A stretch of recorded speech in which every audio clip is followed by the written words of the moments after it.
Centro Cristiano Amigos.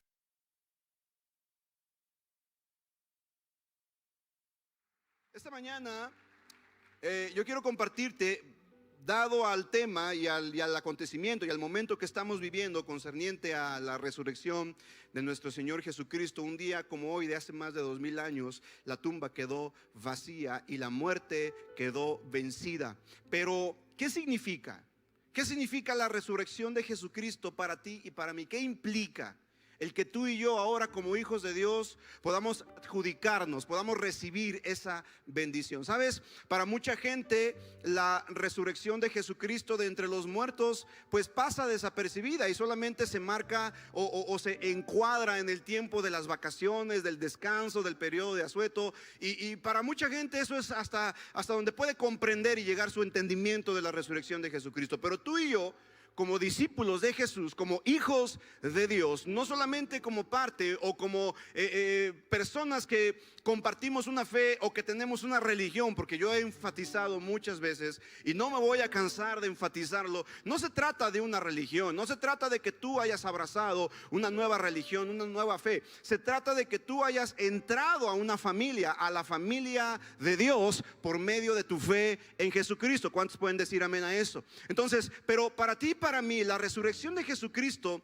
va más allá que solamente un acontecimiento de hace más de 2000 años. Tiene que ver con algo que a ti y a mí nos ha ocurrido, y no solamente hacia la eternidad o mirando hacia el futuro, sino creyendo que ese evento, que ese acontecimiento tuvo un impacto en nuestra vida el día de hoy, lo sigue teniendo el día de hoy. Efesios capítulo 2, acompáñame con tu Biblia por favor. Efesios capítulo 2, versos 1 a el 5, vamos a leer hasta el 5.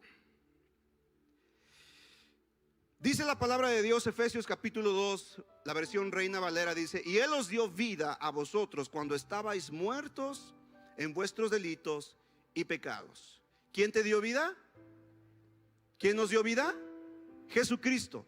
Jesucristo nos dio vida cuando estábamos como muertos en nuestros delitos y pecados, en los cuales, verso 2, anduvisteis en otro tiempo según la corriente de este mundo, conforme al príncipe de la potestad del aire, el espíritu que ahora opera en los hijos de desobediencia, entre los cuales también todos nosotros vivimos en otro tiempo. Digan conmigo: en otro tiempo. Digan más fuerte: en otro tiempo. En los deseos de nuestra carne, haciendo la voluntad de la carne y de los pensamientos, y éramos por naturaleza hijos de ira, lo mismo que los demás. Verso 4, mira lo que dice el verso 4: pero Dios, que es rico en misericordia, por su gran amor con que nos amó. ¿Por su gran qué? Por su gran amor con que nos amó. Verso 5, pon atención aquí lo que dice: aun estando nosotros muertos en pecados, nos dio vida juntamente con Cristo. Verso adelante dice: por gracia soy salvo. Verso 6: y juntamente con Él nos resucitó. ¿Nos qué? No, léalo más fuerte. ¿Nos qué? Ojo con esto. No dice nos resucitará como un acontecimiento que habría de venir en el futuro. No, dice que en el momento en que Cristo entregó su vida en sacrificio por amor a ti y a mí, en ese momento ahora tú y yo podemos disfrutar de una vida de resurrección, una vida resucitada. ¿Cuántos dicen amén a eso? ¿Alguien puede darle un fuerte aplauso a Dios por esto? ¿Alguien puede glorificar al nombre de Dios? Y juntamente con Él nos resucitó, y asimismo, mira lo que dice, nos hizo sentar en los lugares celestiales con Cristo Jesús. ¿En dónde está sentado ahora? Está sentado en lugares celestiales. Pastor, estoy sentado en esta silla, en esta iglesia.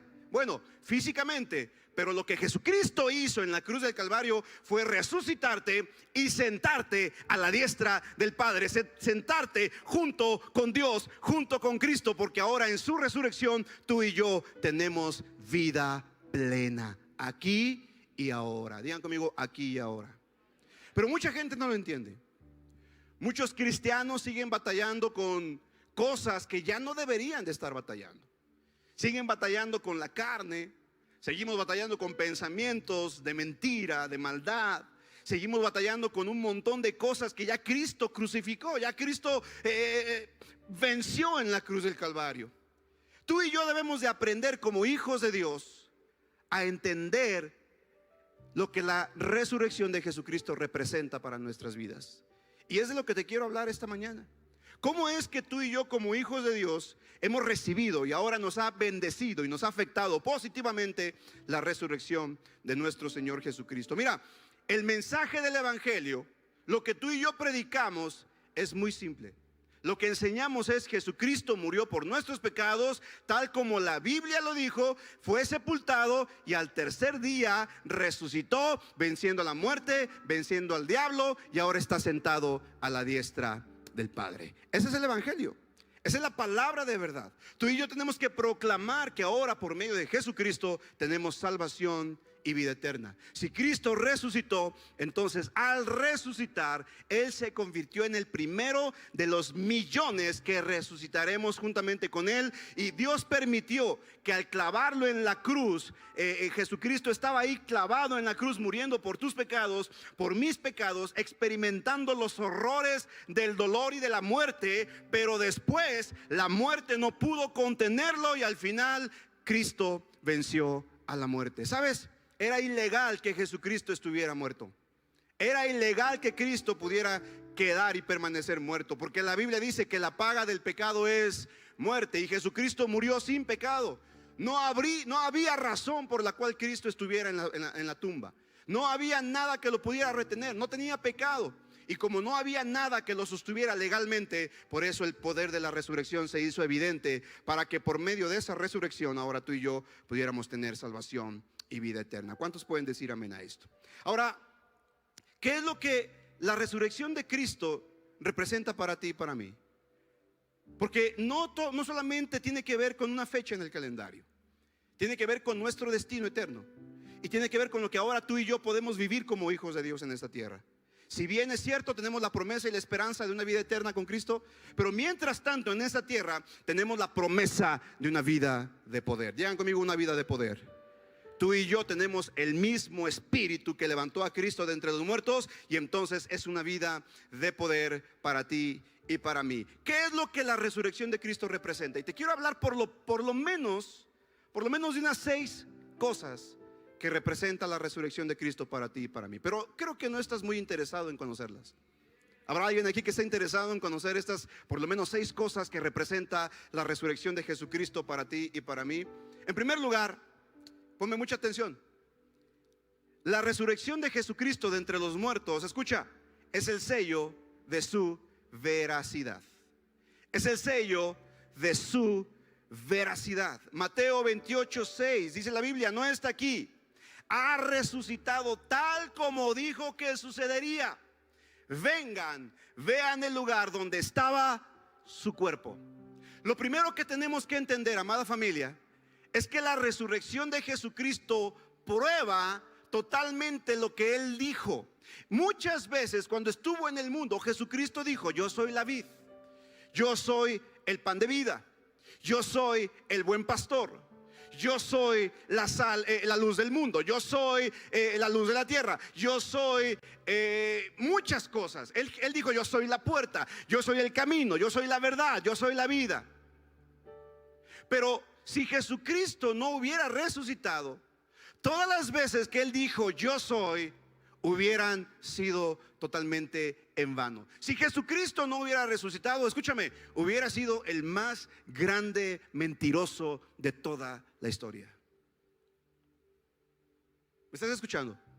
Si Cristo no hubiera resucitado, todas esas cosas que dijo yo soy, yo soy, yo soy, no hubieran sido. En el tiempo de Jesucristo, escúchame, se habían levantado otros mesías. Había muchos que se querían levantar para oponerse al imperio romano. Querían derrocar y querían quitarse el yugo de la esclavitud que tenían bajo el imperio romano. Por eso se levantaron muchos falsos mesías y todos proclamaban ser los buenos. Pero al momento de que una sedición se levantaba, un motín se levantaba en la ciudad, venía el ejército romano, tomaba control de ese motín, de esa sedición, tomaban al cabecilla, lo mataban y se acababa el problema. Los romanos pensaron que haciendo lo mismo con Jesucristo se iba a acabar el problema, porque Jesucristo vino a traer una revolución social, una revolución cultural, una revolución del pensamiento. Mientras la ley decía ojo por ojo, diente por diente, Jesucristo dijo ama a los que te persiguen, bendice a los que te maldicen. Mientras que la ley decía el que se mete con una mujer comete adulterio, Jesucristo dijo cualquiera que pensara mal de una mujer ya cometió adulterio en su corazón. Vino a traer una revolución total. Quería traer una transformación. No solamente trajo una filosofía o una idea. Jesucristo vino trayendo el reino del cielo a la tierra. El mensaje de Jesucristo fue reino. Arrepiéntanse porque el reino de los cielos se ha acercado. Elevó los estándares de justicia. Mientras la ley decía ojo por ojo, diente por diente, Jesucristo dijo perdona. Mientras la ley decía tan solo con que si tú matas a tu hermano eres un asesino, pero ahora con que le digas fatuo, con que le digas tonto, ya eres un asesino. Imagínate, elevó los estándares de justicia. No sé si me estoy explicando acá. ¿Está conmigo? Pero Jesucristo nos dio de su gracia para que ahora por medio de su resurrección tú y yo, a través de su vida en nosotros, pudiéramos vivir esos estándares de justicia. Ahora tú y yo podemos perdonar. Ahora tú y yo podemos amar. Ahora tú y yo podemos bendecir. No por nuestra propia naturaleza, sino por la vida resucitada de Cristo que está dentro de nosotros. Y por medio de su vida expresada en nuestra vida, podemos vivir una vida totalmente justa delante de Dios. ¿Alguien aquí que lo pueda creer y le dé un fuerte aplauso a Dios por esto? Entonces, lo primero que tenemos que entender, amada familia, el hecho de que Jesucristo haya resucitado de entre los muertos prueba el sello de su veracidad. Muestra que Él es quien dijo ser. Él dijo que Él era el Hijo de Dios y al momento de resucitar lo comprobó. ¿Sabes? Si no hubiera sido hombre no hubiera muerto. Si no hubiera sido Dios no hubiera resucitado. Esa fue la razón por la cual Jesucristo fue 100% hombre y 100% Dios. ¿Me estás siguiendo? Jesucristo, lo dijimos la semana pasada, era el perfecto Dios para el hombre y el perfecto hombre para Dios. El estilo de vida de Jesucristo, la máxima autoridad que tú y yo tenemos en nuestra vida es Jesucristo y una vida resucitada, una vida de poder. Pero si Cristo no hubiera resucitado, como dice la Escritura, entonces hubiera sido el más grande mentiroso. ¿Qué significa esto? Significa que tú y yo podemos confiar en la verdad de Jesús. Jesucristo es el camino y la verdad y la vida. Y nadie, dice la Biblia, nadie viene al Padre si no es por Él. No se trata de una religión, no se trata de una filosofía, ni siquiera de tus buenas obras. Se trata de lo que Cristo hizo por la humanidad en la cruz del Calvario y en su resurrección. Esa es la razón por la cual la resurrección de Jesucristo es el sello de su veracidad. Digan conmigo el sello de su veracidad. Número 2. Lo siguiente, la resurrección de Jesucristo de entre los muertos es la señal de su poder. Es la señal de su poder. Dice Juan capítulo 10 verso 18: nadie puede quitarme la vida sino que yo la entrego voluntariamente en sacrificio, pues tengo la autoridad para entregarla cuando quiera y también para volverla a tomar. Esto es lo que ordenó mi Padre. Mira, te lo pongo de esta manera: Jesucristo no murió como mártir. Muchos dicen, es que qué cruel fue Dios. La verdad, yo no quiero ese tipo de Dios que permite la muerte de su hijo. Déjame decirte algo: Jesucristo estuvo de acuerdo con Dios. Jesucristo fue a la muerte, fue a la tumba de manera voluntaria. Él escogió morir por ti y por mí. Pero no solamente eso, Él dijo: yo voy a entregar mi vida, yo voy a dar mi vida en rescate por todos estos, pero después yo la voy a volver a tomar. Eso es poder. Dígame sí o no. ¿Quién de aquí tiene el poder y la capacidad para entregar su vida y luego para volverla a tomar? Absolutamente nadie. Digan conmigo, nadie. No ha habido después de Jesucristo otro ser humano igual. Tú tienes el poder de quitarte la vida, lo puedes hacer incluso, pero no la puedes volver a tomar. ¿Sabías eso? El ser humano puede decidir. Tú puedes decidir de pronto quitarte la vida, pero sí, una vez que te la quitas, hey, acuérdate lo que dice la Biblia. Tú eres templo del Espíritu Santo. Tu cuerpo es templo del Espíritu Santo. Y si tú destruyes tu templo, Dios te destruirá a ti. 1, 2, 3. Más fuerte. 1, 2, 3. Escúchame. Ponme atención acá. Jesucristo tuvo el poder para entregar y para tomar.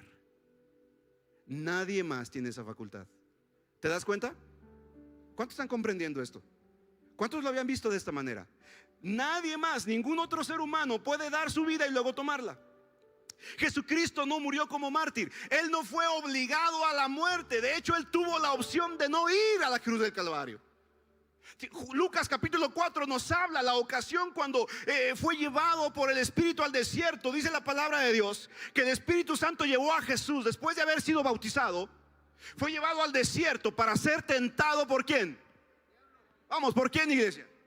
Y dice la Biblia que mientras estaba ahí, el diablo le decía: ¿a poco si eres el Hijo de Dios? No, no inventes. Si eres el Hijo de Dios, a ver, vamos a hacer una prueba. Si eres el Hijo de Dios, dile a estas piedras que se conviertan en... ¿Cuál fue la respuesta de Jesús? Yo te pregunto, ¿Él pudo haber convertido esas piedras en pan? ¿Sí o no? ¿Él tenía el poder para haberlo hecho? ¿Sí o no? Vamos, ¿lo pudo haber hecho? ¿Sí o no? Por supuesto, ¿pero lo hizo? No lo hizo. No lo hizo. Porque Él venía a cumplir un propósito. Él venía a cumplir una asignación. Él no vino al mundo solamente para comprobar que era el Hijo de Dios. Él vino al mundo para morir y hacernos a ti y a mí hijos de Dios. No tenía que comprobarle nada a nadie, ni al diablo, mucho menos. Entonces el diablo lo tentó y le dijo: si eres el Hijo de Dios, dile a estas piedras que se conviertan en pan. Jesucristo respondió: no solo de pan, sino de toda palabra que salga ¿de dónde? De la boca de Dios. Después, en la segunda ocasión, dice la Biblia que el diablo lo tomó y lo llevó a la cúspide del templo y le dijo: mira, Jesús, todos estos reinos te voy a dar, porque a quien yo quiera se los puedo dar, porque a mí me fueron dados. Imagínate, eso dice la Biblia, que el diablo le dijo a Jesús: los reinos del mundo me pertenecen, a mí me fueron dados. ¿Quién se los entregó al diablo? ¿Dios? Por supuesto que no. Fue el hombre en el huerto del Edén. Fue Adán y Eva cuando le entregaron la autoridad del reino, cuando entregaron las llaves del reino y la autoridad. Y el diablo le dice: mira, has venido por las llaves, no tienes que morir, no tienes que ir a la cruz, no tienes que sacrificarte por la vida de ellos. Yo te ofrezco un camino mejor. Has venido a recuperar lo que el hombre había perdido. Yo te entrego estas llaves. Lo único que te pido, Jesús, póstrate y adórame. ¿Jesucristo lo hubiera hecho? ¿Hubiera podido hacerlo? Por supuesto. El diablo estaba tentando la humanidad de Jesús, no su divinidad. Estaba tentando su humanidad, estaba tentando la parte de la carne de Jesús, la parte humana de Jesús. Obviamente no podía tentar la parte divina, porque la Biblia dice que Dios no puede ser tentado por nadie. ¿Me está siguiendo? Entonces lo que el diablo tentó fue la carne, fue la humanidad de Cristo. Y cuando Jesucristo dijo: escrito está, al Señor tu Dios adorarás y a Él solo servirás, con esto le estaba dando en la torre al diablo, porque perdió su oportunidad de poder desviar el propósito de Jesús. ¿Sabes? Escúchame. Todo esto tiene que ver con el poder de Jesucristo, con su poder divino para poder entregar su vida y después tomarla. ¿Tú crees que Él no pudo haberse bajado de la cruz? ¿Tú crees que Él no pudo haber evitado los azotes? ¿Tú crees que Él no pudo haber evitado el ser expuesto públicamente entre los dos caminos que daban al Gólgota? ¿Tú crees que Él no pudo haber evitado la ignominia y la vergüenza de morir desnudo totalmente ante los ojos de toda la ciudad? Porque así era como los romanos mataban a sus sentenciados a muerte. Los ponían en cruces totalmente desnudos a los ojos de toda la ciudad. Toda la gente los veía y se burlaban de ellos. ¿Tú crees que Cristo no pudo haber evitado todo esto? Por supuesto. Pero ¿por qué lo hizo? ¿Por qué vivió todo esto? Porque Cristo te amó a ti, me amó a mí, y Él tenía el poder de entregar su vida y al tercer día volverla a tomar. Eso muestra que Jesucristo es Dios. Es la señal de su poder. Él entregó su vida para después volverla a tomar. Vamos, alguien lo crea, dele un fuerte aplauso a Dios por esto. Esa es la segunda señal, lo que significa la resurrección de Cristo. Número 1, el sello de su veracidad. Número 2, la señal de su poder. Número 3, la resurrección de Cristo es la prueba de su deidad. Es la prueba de su divinidad. Romanos 1:4 dice la Biblia: y quedó demostrado que era el Hijo de Dios cuando fue resucitado de los muertos mediante el poder del Espíritu Santo, el Señor Jesucristo, nuestro Señor. Jesucristo es Dios. Digan conmigo: Jesucristo es Dios. Mucha gente piensa Jesucristo es un gran pensador, un gran maestro, un gran filósofo, alguien muy importante en la historia de la humanidad. Pero Jesús es más que eso. Jesús es Dios. Y la resurrección prueba su deidad. Ahora, en un mundo en donde todo puede ser tomado como un Dios, puede ser tomado como algo importante. Por ejemplo, en nuestra sociedad, en nuestro mundo occidental, para mucha gente su Dios es el dinero. ¿Es el qué? Y si no tiene dinero, no se siente seguro. Si no hay dinero en su cartera o en su cuenta de banco, piensa que no tiene nada. El Dios de este siglo, obviamente, el Dios Mamón, que es el Dios del dinero, así se llama en griego, no me vea feo, ni me juzgue, así se llama, investíguenlo en la Biblia. El Dios de este mundo, el Dios del dinero, el Dios Mamón, está compitiendo por tu amor y por tu lealtad. Y una prueba bien significativa, bien sencilla para saber si tú le estás consultando al Dios dinero o al Dios verdadero sobre todas tus elecciones. Bien simple. ¿A quién le preguntas para tomar una decisión? ¿A quién consultas para irte de vacaciones? ¿A quién consultas para comprar una casa? ¿A quién consultas para edificar un auditorio? ¿A quién consultas para hacer algo? ¿Le pides permiso al dinero o le preguntas a Dios si es su voluntad? No sé si me estoy explicando. En esas vacaciones, mi amor, vamos de vacaciones. Sacas tu cartera y dices: espérame, déjame ver. No me alcanza, porque no tengo. ¿A quién le pediste permiso para salir de vacaciones? Pero si dices: ok, mi amor, vamos a ponerlo en oración, vamos a orarlo y que Dios provea. Y de pronto el Señor, te manda ahí una tía rica que te deposita, o de pronto una rifa que te debían, te la pagan, o de pronto algo, y tú dices: mi amor, ya tenemos para las vacaciones porque Dios suplió. No sé si me estoy explicando. A quien le pidas permiso, ese es tu Dios. ¿A quién le estás pidiendo permiso para hacer las cosas? ¿A quién consultas para hacer las cosas? Por eso, amada familia, tú y yo tenemos que entender que Jesucristo es nuestro Dios. Es el Dios verdadero. Es el perfecto Dios para el hombre y el perfecto hombre para Dios. Romanos 1:4 es lo que dice: quedó demostrado que Él era el Hijo de Dios cuando fue resucitado de los muertos mediante el poder del Espíritu Santo. Entonces tú y yo no podemos tener duda de que el Dios a quien tú y yo servimos y amamos es Jesucristo. ¿Cuántos tienen a su Dios Jesucristo y creen que Jesucristo es nuestro Dios y nuestro Salvador? Puede darle un fuerte aplauso al Rey, el único digno. Número 4, escucha, la resurrección también nos demuestra, es la muestra de la seguridad de nuestra justificación. Y aquí quiero detenerme un poquito. Esto es bien importante, porque en la cruz del Calvario, escúchame bien, cuando Jesucristo estaba muriendo en la cruz del Calvario, al mismo tiempo se encontraron la ira y el amor de Dios. Al mismo tiempo, en esa cruz, mientras Cristo Jesús estaba siendo colgado en ese madero, la perfecta ira, Las demandas de justicia de Dios estaban siendo exigidas sobre Jesucristo, pero al mismo tiempo el amor de Dios por toda la humanidad estaba siendo puesto en esa cruz. Al mismo tiempo, en la cruz del Calvario, ponme atención a esto, es importante, se encontraron la ira de Dios y el amor de Dios. La ira de Dios para condenar y quitar el pecado de la humanidad, y el amor de Dios para manifestar su amor a toda la humanidad. No sé si me estoy explicando. Ahora, en teología, esto se llama la doctrina de la justificación y de la imputación. ¿Qué es lo que sucedió en la cruz del Calvario? Sucedieron dos cosas. Digan conmigo, dos cosas. Dígalo más fuerte, dos cosas. Ponme atención a esto.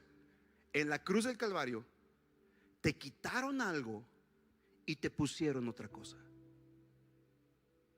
Quiero que pongas atención, esto es muy importante, porque no solamente Cristo te dio salvación, sino que además, por medio de su muerte, sepultura y resurrección, Jesucristo quitó tus pecados.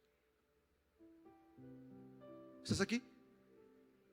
Entonces imagínate, no sé si alguien tiene una cobijita o algo, un suéter que venga aquí a ayudarme. José Luis, ayúdame. Un suéter, una chamarra, lo que sea, ese mero. Imagínate en la cruz del Calvario, Jesucristo entregando su vida. Póntelo por favor aquí. ¿De quién es ese? Póntelo bien, con todo y la capucha. Cuando tú y yo venimos a la cruz del Calvario, literal, mira, haz de cuenta. Cuando tú y yo venimos a la cruz del Calvario, reconociendo que Jesucristo es nuestro Señor y nuestro Salvador, ponme atención a esto, esto es muy importante. Lo que Jesucristo hace es que Jesucristo, cuando tú le reconoces como Señor y Salvador, Él te quita el pecado. Quita tu pecado. La Biblia dice, escucha, cuando Juan el Bautista lo vio, dijo: he aquí el Cordero de Dios que ¿qué? Que quita el ¿qué? El pecado del mundo. Entonces, cuando Jesucristo murió en la cruz del Calvario, tú y yo teníamos un montón de...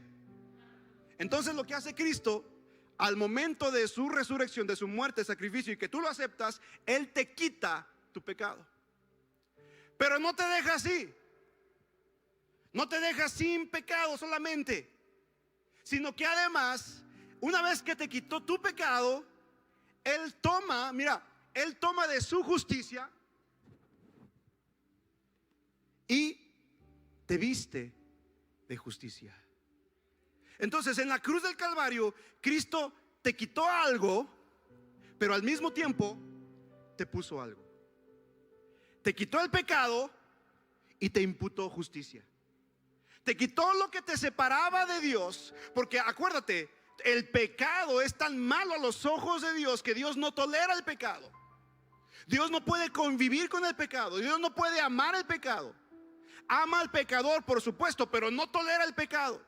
Cuando tú vienes a Cristo, lo que hace Jesús es que te quita totalmente eso que te apartaba de Dios. Pero además, digan conmigo, además, Él se quita de su justicia, de lo que Él es, de su santidad, de su gloria, y entonces Él te imputa justicia.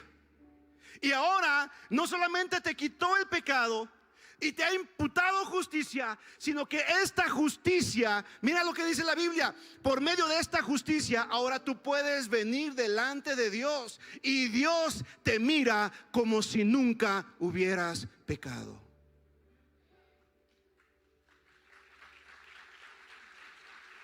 Vamos a hacerlo fuerte. Esa es la doctrina de la imputación. Ahora, mucha gente no lo cree. Y mucha gente dice: ay, se me hace muy extraño. Mira, la gente no tiene duda y no tiene problemas en creer que es pecador, que es pecadora. Pero, ajá, ¿cuánta batalla tiene para creer que ha sido justificada? ¿Cierto o no? No tiene duda de saber que es malo, que es mala, que es perversa. No tiene duda de saber que ha cometido muchos pecados, muchas faltas, y delante de Dios no está bien. No tiene problemas con eso. Pero cuando le dices: mira, solamente abre tu corazón, arrepiéntete de tus pecados, renuncia a ellos y entrégale tu vida a Cristo, y entonces serás perdonado y serás justificado. Y la gente dice: pero ¿cómo así? ¿Cómo nada más por decir una oración y por creerle en mi corazón? ¿A poco todo lo malo ya desaparece y ahora soy una nueva criatura? Sí. Pero y todo lo que hice, lo mal que me porté, lo que le grité a mi papá y a mi mamá, lo que le hice a mi cónyuge, lo que le hice a mis socios, y todo eso, ¿qué queda? ¿Qué hace? ¿Qué sucede con eso? Bueno, Dios te perdona. Ay, no lo puedo creer. Yo tengo que hacer algo, tengo que flagelarme, tengo que irme de rodillas hasta el templo, tengo que dar mucho dinero. ¿Qué tengo que hacer? Nada, arrepentirte y creer en Jesucristo. Pero la gente no lo cree. Le es más fácil creer que sigue siendo un pecador a creer que ya ha sido justificado por medio de su fe en Jesucristo. ¿Cierto o no? Este acto en la resurrección, escúchame bien, al momento de que Cristo resucita de entre los muertos, la Biblia enseña, Romanos capítulo 5, verso 1, dice: justificados pues por la fe, tenemos paz ¿para con quién? Para con Dios. ¿Por medio de quién? ¿Por medio de quién? Por medio de nuestro Señor Jesucristo. ¿Qué significa ahora? Ahora significa que cada vez que tú y yo venimos al trono de Dios, Dios nos mira a través de la justicia que Jesús compró para ti y para mí en la cruz del Calvario. Dios no te mira a través de tu justicia, Dios te mira a través de la justicia que aceptaste al creer en Jesús como tu Señor y tu Salvador. Wow, eso es poderoso. Eso es poderoso. Eso es poderoso. Y tú dices: ¿y qué tengo que hacer para aceptar esa justicia? ¿Qué puedo hacer para ser justo delante de Dios? ¿Tengo que venir más al templo? ¿Tengo que diezmar más? ¿Tengo que leer mi Biblia más? ¿Tengo que ser parte del grupo de alabanza? ¿Qué tengo que hacer? Lo único que tienes que hacer es abrir tu corazón y aceptar el sacrificio de Jesús en la cruz del Calvario. Y al momento de reconocerlo como tu único y suficiente Salvador, entonces Cristo te quita tu pecado y te pone su justicia y te mira como si nunca hubieras pecado. Wow.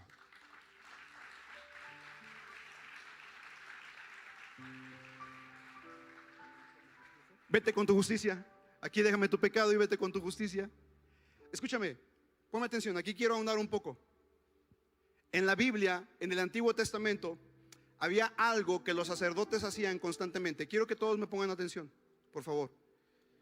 Dice la Biblia que el sacerdote ofrecía constantemente sacrificios por los pecados del pueblo. La palabra para sacrificios en el Antiguo Testamento es la palabra expiación. ¿Qué palabra es? Expiación. Y esta palabra significa cubrir temporalmente. Y para Dios era suficiente, porque esta expiación o este sacrificio de animales señalaba y apuntaba al sacrificio perfecto de Jesús en la cruz del Calvario. Por eso es que Dios lo aceptaba temporalmente. La Biblia dice que Dios en su paciencia dejó pasar y pasó por alto los pecados de la humanidad. ¿Qué es lo que hacía por medio del sacrificio? Escúchame bien, la expiación. Entonces el pueblo venía, el sacerdote venía, ponía el pecado en el altar y con la sangre de los animales que sacrificaban, entonces cubría o expiaba temporalmente el pecado del pueblo, de tal modo que lo ocultaba temporalmente de los ojos de Dios. Y Dios, cuando miraba el pecado, lo que miraba era la sangre que estaba sobre ese pecado. No sé si me estoy explicando. ¿Está conmigo? Entonces, por eso es que el sumo sacerdote tenía que hacer muchas veces estos sacrificios, porque la expiación no quitaba totalmente el pecado del pueblo, los cubría temporalmente. ¿Me está siguiendo? Ahora, cuando Cristo vino, escúcheme bien, póngame atención acá. Juan capítulo 1, dice la Biblia que el apóstol, el bautista Juan, vio a Jesucristo y cuando lo miró dijo: he aquí el Cordero de Dios que cubre temporalmente los pecados. ¿Que qué? Que quita el pecado del mundo. Escúchame, ponme atención. En el Antiguo Testamento era expiación. En el Nuevo Testamento se llama redención. ¿Cómo se llama? Ahora tú y yo hemos sido redimidos de nuestros pecados.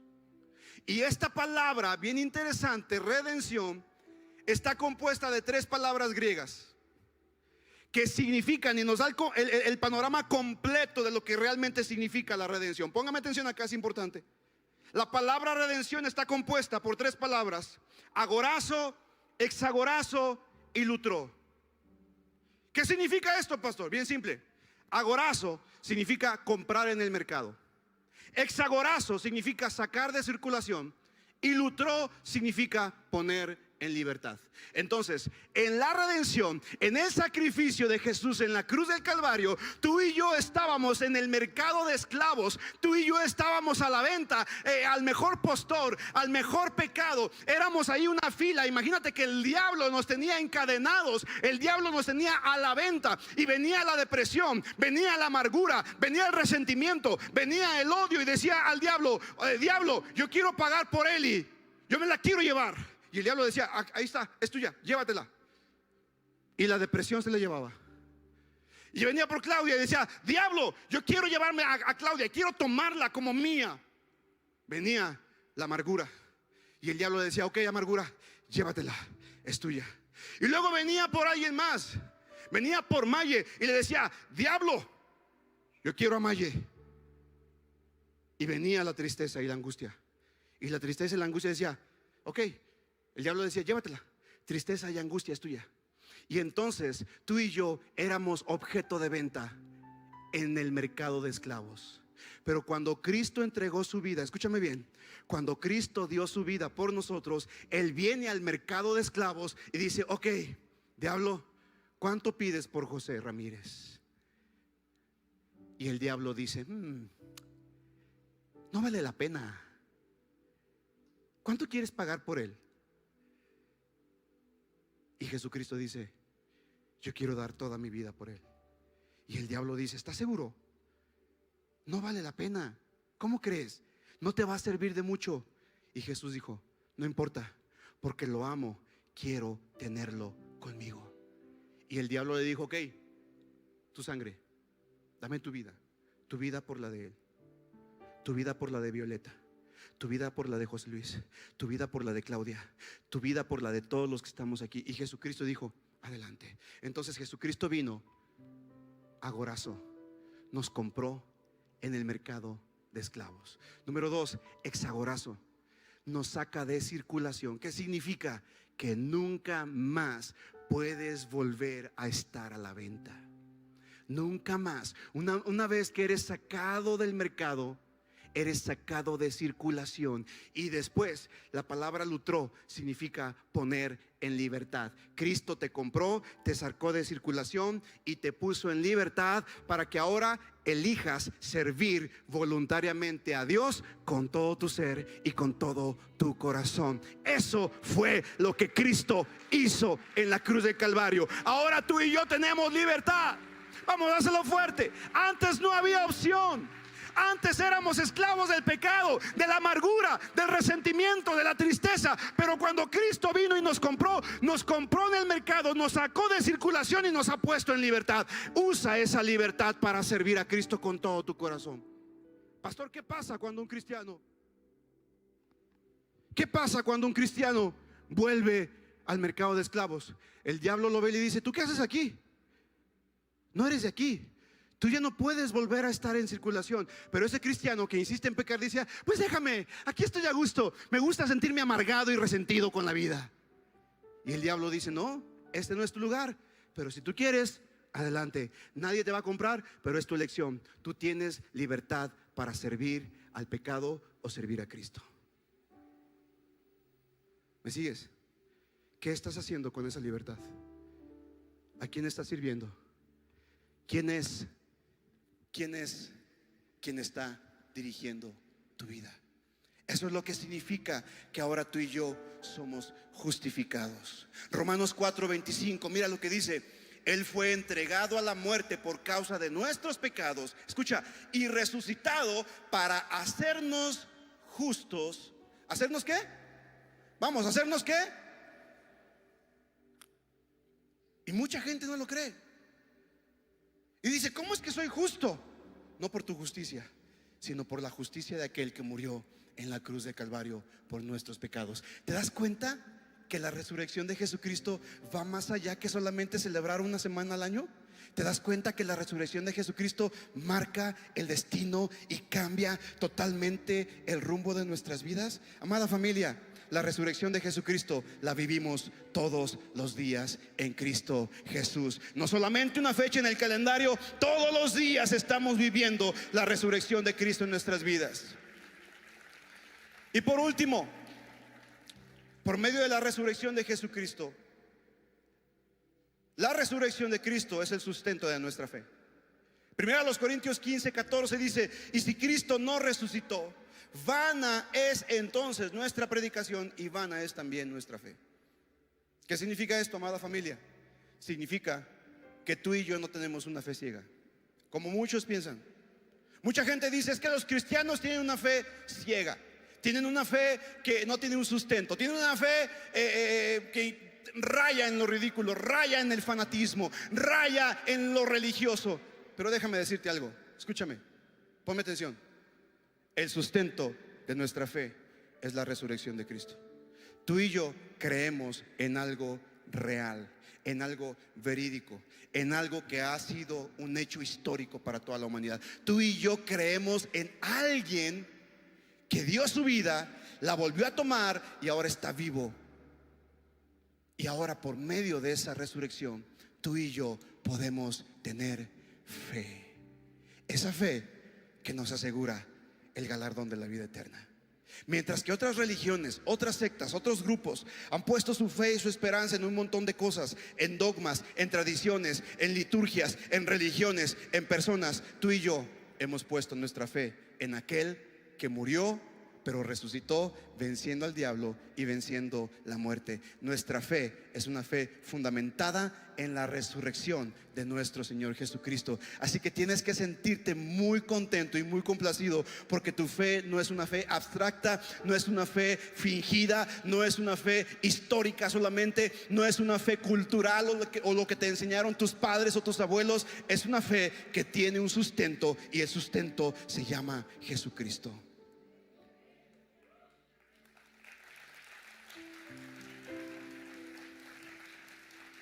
Y tal vez te preguntas: ¿y para qué me sirve esta fe? ¿Qué puedo hacer con ella? Hebreos capítulo 11 nos da una lista larga de un montón de cosas que con nuestra fe podemos alcanzar. Con nuestra fe podemos tapar boca de leones. Con nuestra fe podemos enfrentar fuegos impetuosos. Con nuestra fe podemos vencer al pecado. Con nuestra fe podemos hacer cosas que de otra manera no podríamos. Amada familia, tú y yo tenemos una certeza en la fe. Nuestra fe no es irracional, nuestra fe no es ciega, nuestra fe tiene un nombre, y ese nombre se llama Jesucristo. Y porque Jesucristo resucitó, nuestra fe es una fe sustentable, fuerte y digna de confianza. Alguien que lo pueda creer, que le dé un fuerte aplauso al Rey por esto. Quiero que te pongas en pie, por favor.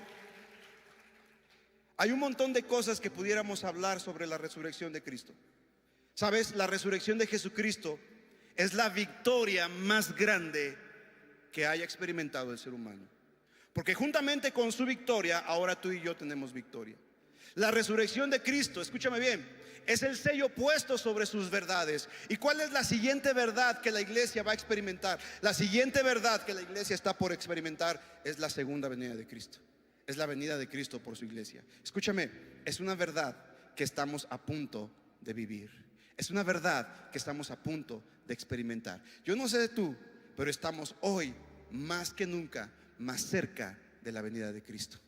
Y podemos estar seguros que así como Cristo dijo que moriría y tomaría su vida y resucitaría al tercer día, así también Cristo prometió que un día iba a venir. Y si Cristo cumplió su promesa de resurrección, cumplirá su promesa de venida. Así que tú y yo podemos estar confiados en esos. Y por último,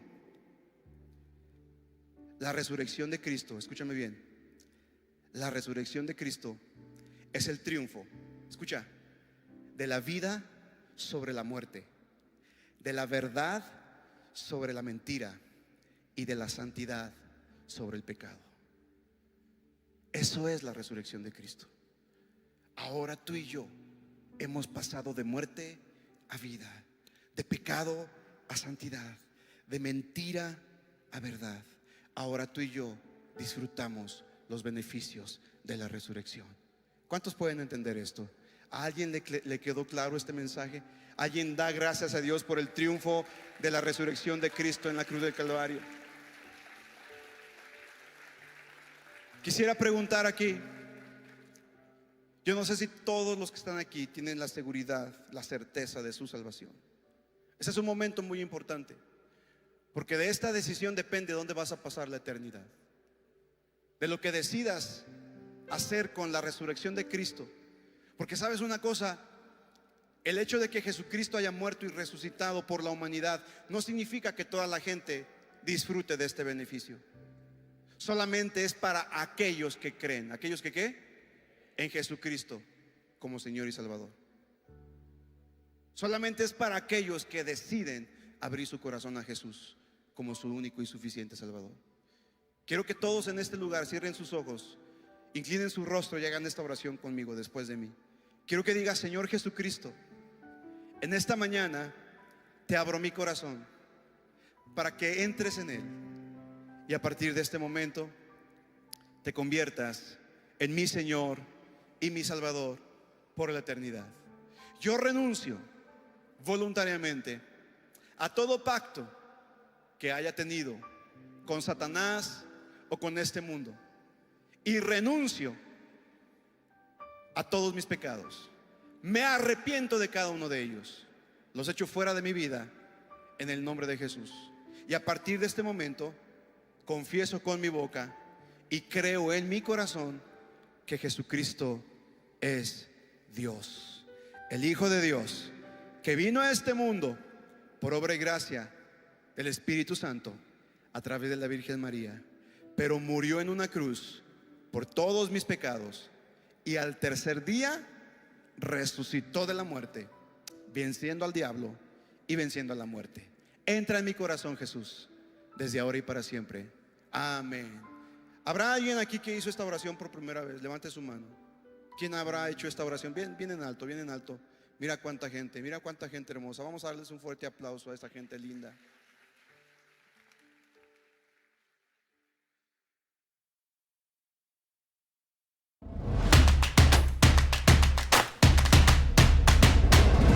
Centro Cristiano Amigos.